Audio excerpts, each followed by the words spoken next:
All right, 2K fans, it's your boy JuKIng the Boss, and as you can see, I'm leveling up. I'm hitting that 91, and I decided what better way to celebrate than to go to the park, play some games, get some of this work in. So I decided to showcase this the overall 91 two-way shot creator, and use this time to talk about a few things when it comes down to 2K, the state of the game, what we can see and expect moving forward. So first of all, I want to say, it's so great to see the people that are hitting, 95 and 97 and showing that for real, you put your time in and you spend your time wisely in the game. You can actually hit that overall 99 in whichever rate you want to. But I also want to spend some time and talk about the like I said, the state of the game. Now with the patch that dropped last week, it brought more problems than it brought solutions. And this is just me speaking on the my career, the neighborhood side of things. Now, one of the things that you think about moving forward is that, well, 2K's biggest problems now is that the rate at which they release the patches and how broken the patches be when they drop.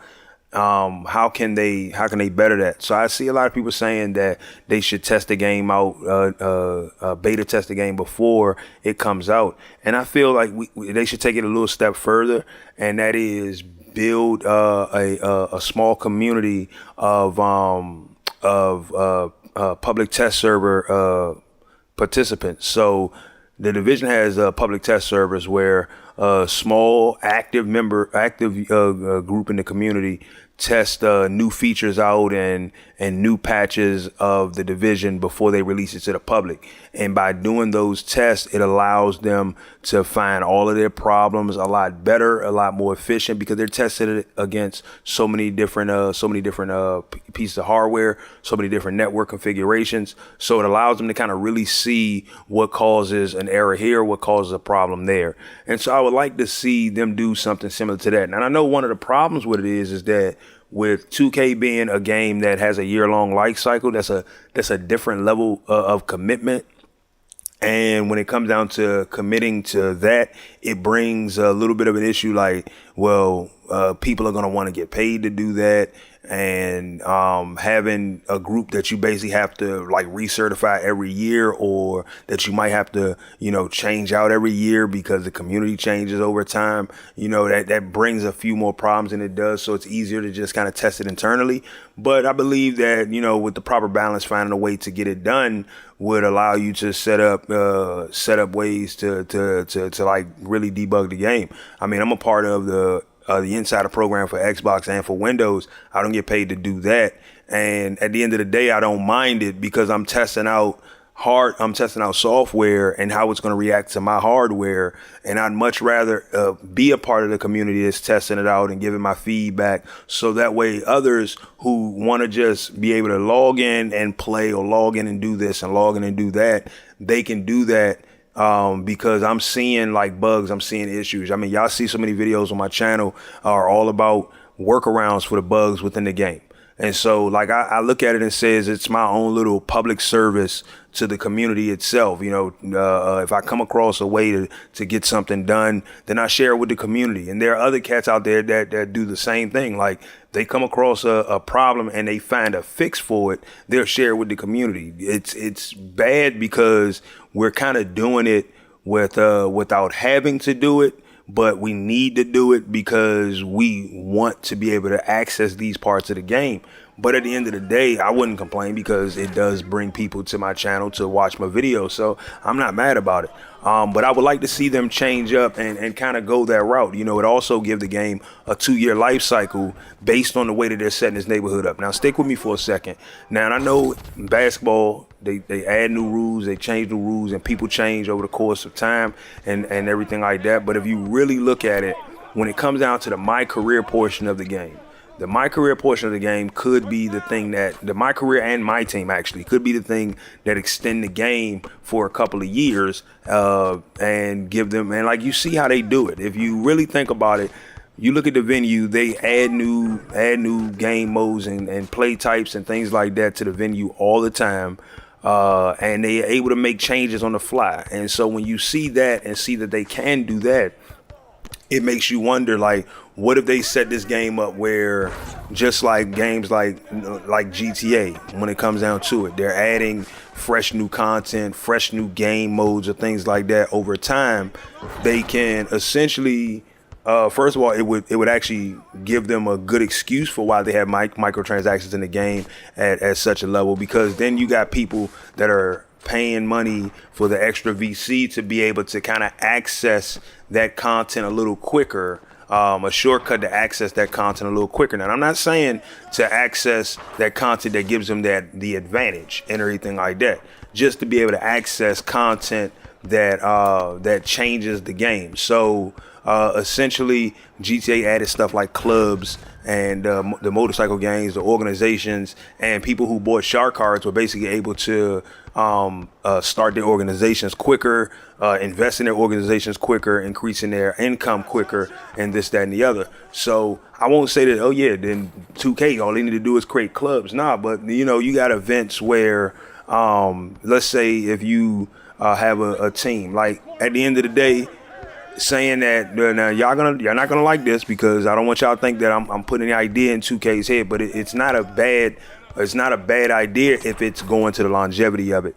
Let's say that now, in order to start a Pro-Am team, you got to pay a VC cost. That does a couple of things. First of all, that means that not everybody's going to be starting teams. It doesn't mean that you can't, but you're not going to sit up here and say, it tells you, oh, you got to spend 1,000 or 2,500 VC to start a team. No, let's say like 10,000 VC to start a team and things like that.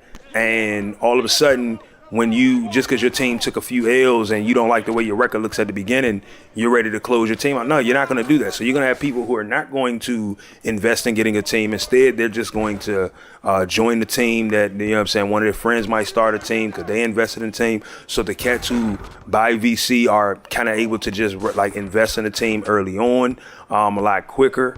And let's say what those teams do is, instead of just having the teams that play Pro-Am team, when they got the special events, you get more bonuses for playing with members of your team. So even the street events, the street court events, so like they do a team up event where you can earn boost at the venue, right? Okay, so let's say they do Ruffles 4-point challenge. Now, if you're doing Ruffles 4-point challenge, you can essentially go in and join a game. But suppose they set it up where the amount of XP you earn is increased by 10% for being on a team. Okay, now a lot of people will say that means that it locks people out who aren't a part of a team, but it's not that you can't be a part of a team and things like that. It's just more along the lines of like, there are perks for being a part of a team. There's a difference between locking things out and making them unobtainable, as opposed to, oh, you ain't a part of a team, but you want to start a team, then play yourself a few career games or something like that and just stack your VC up. So there are ways that they can improve the game and take the game to another level. And some of y'all are not going to like that, like hearing things like that, like more things to invest your VC in. But owning an NBA team is not something that you can say, hey, I'm trying to own the Washington Wizards, man. You let me slide for $5. No, you know what I'm saying? Like, it takes a cost. It takes a cost to become a majority shareholder, become a majority owner. And so at the end of the day, by having teams created using VC, it means that you're either going to be playing some games to earn the VC and saving up for the team, or you're going to buy VC so that way you can own your team and things like that. And at the end of the day, it would technically warrant it, but it also is dependent on having perks for being a part of the team. Like I said, the one perk for being a part of Team Pro-Am is that once you get to like elite status, you can have sponsorships, I think up to 6 sponsors, and each sponsor can be leveled up and have all this, and you get this extra VC and things like that. But adding more depth to the teams itself would be something that I'd like to see.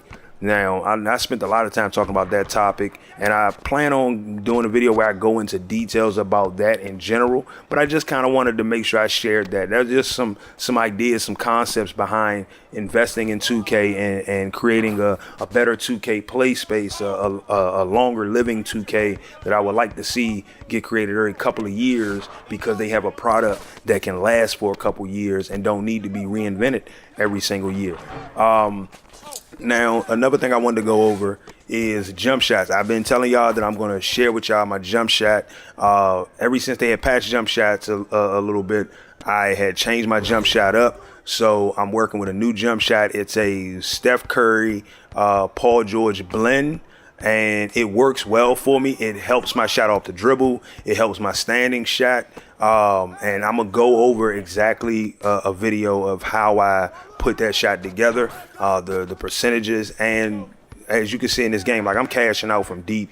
I'm cashing out from everywhere. I'm taking shots that I don't usually feel good about, and I'm knocking them down with that combo setup. So we'll talk about jump shots in another video. Another thing that I wanted to go over is the future content of the channel. I'm going to always be dropping 2K content up until 2K gets to a point where, to me, I just don't enjoy it. But for right now, that ain't going to happen no time soon. I'm going to enjoy the mess out of the rest of 2K18 as well. And as far as what you can expect in the future, I want to start adding more variety of games. That was always my goal for this channel. 2K just kind of was a niche that really allowed me to get creative. It allowed me to increase my notoriety. It allowed me to reach a wider audience and help people out at the same time. But I wanted to add Elite Dangerous to the equation. I played that game, I enjoyed that game, and I want to get back into that game because it's a fun game for me.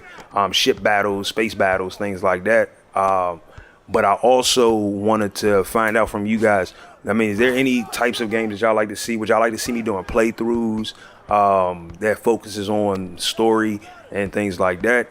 And just, I mean, let me know in the comments below what kind of content would you like to see from me. Like I said, hopefully I can get the jump shot video up today or tonight, but I do plan on working on an in-depth jump shot video that's going to help people when it comes to creating their jump shots. You know, to me, each his own for their jump shot, but I want to give y'all some tips on what I've learned when creating my jump shots, where I messed up and where I succeeded at. You know, any which way, I hope you all liked the video. I hope you all enjoyed the dialogue. If you did, make sure you hit the like button. If you didn't, hit that dislike button. Subscribe if you're new here. I'm bringing more content, 2K content, finding ways to bring in other games, and I'll catch you guys on the next video.